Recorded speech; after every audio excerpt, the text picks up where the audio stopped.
വളരെ വളരെ സീരിയസ് ആയിട്ടുള്ളൊരു കാര്യമാണ് ഇവിടെ പറയാൻ ഉദ്ദേശിക്കുന്നത്.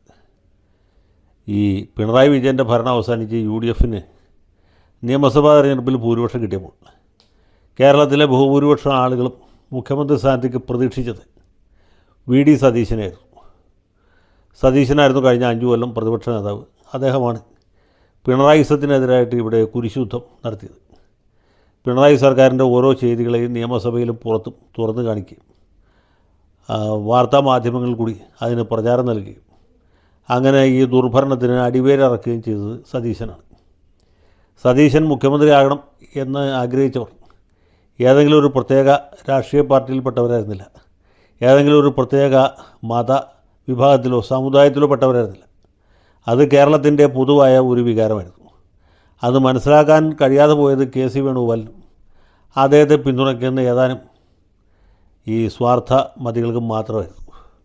CPMകാരും CPIക്കാരും BJPക്കാരും എല്ലാവരും പ്രതീക്ഷിച്ച മുഖ്യമന്ത്രി സതീശൻ തന്നെയായിരുന്നു. പക്ഷേ അങ്ങനെ ഒരു വലിയ ജനവികാരത്തെ ഹൈജാക്ക് ചെയ്ത് ചുളുവിൽ മുഖ്യമന്ത്രിയായി കളയാം എന്ന് KC വേണുഗോപാലും അദ്ദേഹത്തിൻ്റെ ആസനം താങ്ങികളായ ചില MLAമാരും വേറെ ചില ഏഴാംകൂലികൾ മാത്രം വിശ്വസിച്ചു. അത് ഈ നാട്ടിൽ നടപ്പായില്ല. ഇത്ര കാര്യമുള്ളൂ. ഞാനിപ്പോൾ അത് കൂടുതലായിട്ട് അതിനെക്കുറിച്ച് വിശദീകരിക്കാൻ ആഗ്രഹിക്കുന്നില്ല. ഇവിടുത്തെ വിഷയം അതല്ല. ഇങ്ങനെ ഒരു സന്ദർഭത്തിൽ ഐക്യജനാധിപത്യ മുന്നണിയിലെ ഒരു പ്രബല ഘടകകക്ഷിയായ ഇന്ത്യൻ യൂണിയൻ മുസ്ലിം ലീഗ് ഈ അഭിപ്രായത്തോട് യോജിപ്പ് അറിയിച്ചു. സതീശനെയാണ് ജനങ്ങൾ ആഗ്രഹിക്കുന്നത് എന്ന കാര്യം AICCയിൽ നിന്ന് വന്ന നിരീക്ഷകരെ അവർ ബോധ്യപ്പെടുത്തി. അല്ലെങ്കിൽ നിരീക്ഷകരോട് അവർ പറഞ്ഞു. ബോധ്യപ്പെട്ടു എന്നുള്ള വേറെ കാര്യമാണ്. ആ സമയത്ത് ബോധ്യപ്പെട്ടില്ല, കുറച്ച് ദിവസം കഴിഞ്ഞപ്പോൾ ബോധ്യപ്പെട്ടു. സ്വാഭാവികമായിട്ടും സതീശൻ കേരളത്തിൻ്റെ മുഖ്യമന്ത്രിയാകുകയാണ്. ഈ പ്രഖ്യാപനം വന്നപ്പോൾ കോൺഗ്രസ്സിലെ സതീശൻ അനുകൂലികളും ലീഗുകാരും ലീഗ് അല്ലാത്തവരുമായ എല്ലാ UDFകാരും UDF അല്ലാത്തവരും പൊതുസമൂഹം പൊതുവിലും സന്തോഷിച്ചു. അതിൽ യാതൊരു സംശയമില്ല. ഞാൻ തന്നെയും അതിൽ സന്തോഷിച്ച ആളാണ്. പക്ഷേ ഈ സമയത്ത് തന്നെ മറ്റ് ചില തൽപര കക്ഷികളും സമുദായ സംഘടനകളുമൊക്കെ ഈ VD സതീശൻ യഥാർത്ഥത്തിൽ മുസ്ലിം ലീഗിൻ്റെ നോമിനിയാണ്. മുസ്ലിം ലീഗിൻ്റെ പോലുമല്ല, ജമാഅത്തെ ഇസ്ലാമിയുടെ നോമിനിയാണ്. അവർ മുസ്ലിം ലീഗിനെ കൊണ്ട് കോൺഗ്രസ് ഹൈക്കമാൻഡിൽ സമ്മർദ്ദം ചെലുത്തി കൂടുതൽ MLAമാരുടെ ഭൂരിപക്ഷമുള്ള KC വേണുഗോപാലിനെ അട്ടിമറിച്ച് MLAമാർക്ക് ആർക്കും കണ്ടുകൂടാത്ത അല്ലെങ്കിൽ ജനപ്രതിനിധികൾക്ക് തീരെ സ്വീകാര്യനല്ലാത്ത സതീശനെ മുഖ്യമന്ത്രിയാക്കി അടിച്ചേൽപ്പിക്കുകയാണ് എന്ന ഒരു നറേറ്റീവ് പ്രചരിപ്പിച്ചു. അതിൽ കുറച്ചൊക്കെ ഈ KC പക്ഷക്കാരുടെ ഒരു മുൻകൈ ഉണ്ടായിരുന്നു. അതിനേക്കാൾ കൂടുതലായിട്ട് BJPക്കാരുടെ ഉണ്ടായിരുന്നു. ആദ്യഘട്ടത്തിൽ K സുരേന്ദ്രൻ, PC ജോർജ് അതുപോലുള്ള ആളുകൾ, പിന്നീട് രാജീവ് ചന്ദ്രശേഖർ, V മുരളീധരൻ അടക്കമുള്ള ആളുകളൊക്കെ ഈ ഒരു പ്രചരണം ഏറ്റുപിടിച്ചു. അത് ജനങ്ങൾ സംശയിക്കാൻ വേറെ കാര്യമുണ്ട്. കാരണം ഏതാണ്ട് ഇതേ അഭിപ്രായം തന്നെ വെള്ളാപ്പള്ളി നടേശനും G സുകുമാരൻ നായരും പറഞ്ഞിരുന്നു.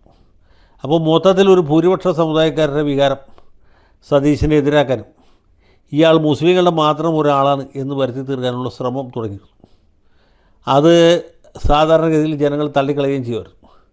കാര്യം നമ്മുടെ മീഡിയ വൺ ചാനലിൽ കുറച്ചധികം ദിവസമായിട്ട് അപസ്മാരം പിടിച്ച പോലെ KC വേണുഗോപാലിനെ എതിർക്കുകയും സതീശനെ ഇങ്ങനെ നിതരാം സ്തുതിക്കുകയും ചെയ്തു. അത് വെറും അപസ്മാരമല്ല, അതിൻ്റെ പുറകിൽ മറ്റ് പല അജണ്ടകളുമുണ്ട് എന്നൊരു സംശയവും പൊതുവെ ഉണ്ടായിരുന്നു. അതൊക്കെ ആളുകൾ സഹിക്കുകയും ക്ഷമിക്കുകയും പൊറുക്കുകയൊക്കെ ചെയ്തത്.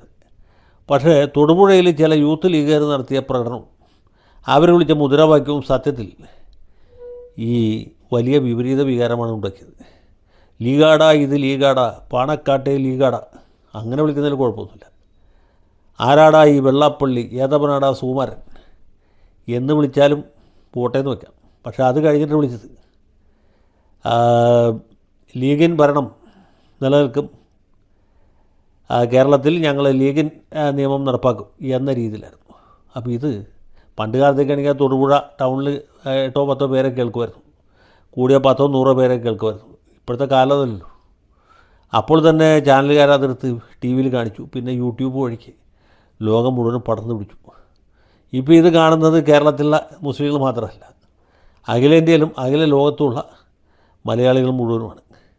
അപ്പോൾ ഇത് കൊടുക്കുന്ന ഒരു സന്ദേശം എന്താണെന്ന് വെച്ചാൽ, നേരത്തെ സുകുമാരൻ നായരും വെള്ളാപ്പള്ളി നടേശനും ആരോപിച്ച BJPക്കാർ പ്രചരിപ്പിക്കാൻ മടിച്ചു നിൽക്കാത്ത, CPMകാർ പ്രചരിപ്പിക്കാൻ ഉള്ളുകൊണ്ട് ആഗ്രഹിക്കുന്ന, ഇത് പ്രചരിച്ച് കാണണമേ എന്ന് താല്പര്യപ്പെടുന്ന ഒരു സന്ദേശമാണ്. കേരളത്തിൽ മുഖ്യമന്ത്രിയെ തീരുമാനിച്ച ഹൈക്കമാൻഡല്ല. ആ രീതിയിലുള്ള ട്രോളുകളൊക്കെ നേരത്തെ വന്നിരുന്നു. പാണക്കാട് സാദിഖ് അലി തങ്ങൾ ഹൈക്കമാൻഡായിട്ട് സിംഹാസനത്തിലിരിക്കുന്നു. കോൺഗ്രസ് നേതാക്കൾ അദ്ദേഹത്തിൻ്റെ കാൽക്കൽ സാഷ്ടാംഗം നമസ്കരിക്കുന്നു. ഈ രീതിയിലുള്ള സാധനങ്ങളൊക്കെ വന്നിരുന്നു. അതൊക്കെ ആളുകൾ തള്ളിക്കളഞ്ഞേനെ. പക്ഷേ ഈ തൊടുപുഴയിലുണ്ടായ സംഭവം തീർച്ചയായിട്ടും വളരെ സീരിയസ് ആണ്. മുസ്ലിം യൂത്ത് ലീഗുകാർക്ക് വിവേകമില്ല എന്ന് വെച്ചാൽ വലിയ കഷ്ടമാണ്. ഏതായാലും PK ഫിറോസ് അപ്പം തന്നെ ഇടുക്കി ജില്ലാ കമ്മിറ്റിയെ പിരിച്ചുവിട്ട് മാതൃക കാണിച്ചു എന്ന് പറഞ്ഞ് നാക്കെടുക്കുമ്പോഴത്തേക്കും വരുന്നു വെള്ളമുണ്ടയിൽ. വയനാട്ടിലെ വെള്ളമുണ്ടയിൽ ഇതുപോലെ തന്നെയുള്ളൊരു പ്രകടനവും അതോടൊപ്പം വെള്ളാപ്പള്ളി നടേശൻ്റെ കോലം കത്തിക്കലും. ഈ വെള്ളാപ്പള്ളി നടേശൻ വെള്ളാപ്പള്ളി നടേശൻ എന്ന നിലയ്ക്കല്ല, അത് SNDP യോഗത്തിൻ്റെ ജനറൽ സെക്രട്ടറിയാണ്. ആ സ്ഥാനത്തിരിക്കുന്ന ഒരാളുടെ കോലം കത്തിക്കാന്ന് വെച്ചാൽ അത് ഇവർ ഉദ്ദേശിക്കുന്നതിനേക്കാൾ വലിയ പ്രകോപനം ഉണ്ടാക്കും, ഇതിനേക്കാൾ വലിയ പ്രതിഷേധം ഉണ്ടാക്കും. നാളെ പാണക്കാട് തങ്ങളുടെ കോലം ഉണ്ടാക്കി ചേർത്തലയിൽ കത്തിച്ചാൽ എന്ത് ചെയ്യും? കണിച്ചുകുളങ്ങരയിൽ കത്തിച്ചാൽ എന്ത് ചെയ്യും? ഈ നാട് കുട്ടിച്ചോറാക്കാൻ തീക്കൊള്ളി കൊണ്ട് തലചൊറിയുന്ന പരിപാടിയാണ് ഇവർ ചെയ്തുകൊണ്ടിരിക്കുന്നത്. ഇതിപ്പോൾ വെള്ളമുണ്ട സംഭവം TV ചാനലുകാരെ അറിഞ്ഞില്ല. പക്ഷേ ഈ കത്തിച്ചവർ തന്നെ അതെടുത്ത് സാമൂഹ്യ മാധ്യമത്തിൽ പ്രചരിപ്പിച്ചു. അപ്പോൾ എന്ത് പറ്റുമെന്ന് വെച്ചാൽ ലോകത്തുള്ള മുഴുവൻ ആൾക്കാർ പറഞ്ഞു. അപ്പോൾ ഇങ്ങനെ ഭരണം തുടങ്ങിയില്ല, അതിനു മുമ്പ് തന്നെ ഇതാണ് സ്ഥിതി എന്ന ഒരു ഇമ്പ്രഷൻ ഉണ്ടാക്കാൻ ഇതുകൊണ്ട് സാധിച്ചു. മുസ്ലിം ലീഗ് 4ാം മന്ത്രിയല്ല 5ാം മന്ത്രിയും ചോദിക്കും, വേണ്ടി വന്ന 6ാം മന്ത്രിയും ചോദിക്കും എന്നൊക്കെ ചില ഈ വക്താക്കൾ ടെലിവിഷൻ ചാനലിലിരുന്ന് ചോദിക്കുന്നതും കേട്ടു. ഇനി മലപ്പുറം ജില്ല ഉടനെ വിഭജിക്കും, ഇങ്ങനെയൊക്കെയുള്ള വായ്ത്താരികൾ മുഴക്കുന്നുകൊണ്ട് പ്രത്യേകിച്ച് ദോഷമൊന്നുമില്ല. മലപ്പുറം ജില്ല വിഭജിക്കാതിരിക്കേണ്ട വേറെ കാര്യം. പക്ഷേ അതൊക്കെ ഈ സമയത്ത് പ്രത്യേകിച്ച് ഈ മുഖ്യമന്ത്രിയെ ഇത്രയും പണിപ്പെട്ട് കയ്യും കാലിട്ട് അടിച്ച് 62 MLA കിണഞ്ഞ് പരിശ്രമിച്ചിട്ടും കണ്ടുപിടിക്കാൻ പറ്റാത്ത മുഖ്യമന്ത്രി പിന്നെ ഹൈക്കമാൻഡ് പ്രത്യേക താല്പര്യം കൊടുത്ത് രംഗത്തിറക്കുന്ന സാഹചര്യത്തിൽ ഇങ്ങനെയൊക്കെയുള്ള പ്രചരണം നടത്തി കഴിഞ്ഞാൽ, ഇങ്ങനെയൊക്കെയുള്ള ആത്മവിശ്വാസ പ്രകടനം നടത്തി കഴിഞ്ഞാൽ, ഇങ്ങനെയുള്ള മുദ്രാവാക്യങ്ങൾ വിളിച്ചാൽ കേരളത്തിൽ എന്ത് സംഭവിക്കും എന്ന് ഞാൻ പ്രത്യേകം പറയേണ്ടതില്ല. 5ാം മന്ത്രി കാലത്തും ഇതുപോലുള്ള സംഭവങ്ങളൊക്കെ ഉണ്ടായി.